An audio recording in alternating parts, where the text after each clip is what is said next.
वर्तमान अंगनवाड़ी कर्मी एवं सेविका मानक पई आसिला खुशी खबर। एमानकर दरमा वृद्धि होईछि। तेबे 14.5 लाख अंगनवाड़ी सेविका एवं सहायिका मानकु मिलिबो फायदा।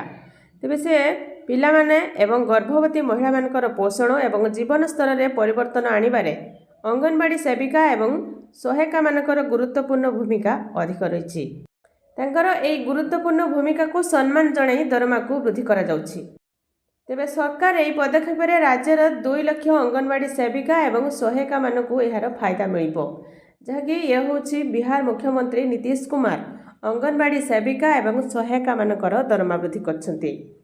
जहाँकि सेमानकु कर्मी मानकर दरमा 7,000 टंका बढ़ा जाई 9,000 टंका करा जाइछि एवं सहायिका मानकर दरमा 4,000 टंका बढ़ा जाई 4,500 टंका करा जाइछि।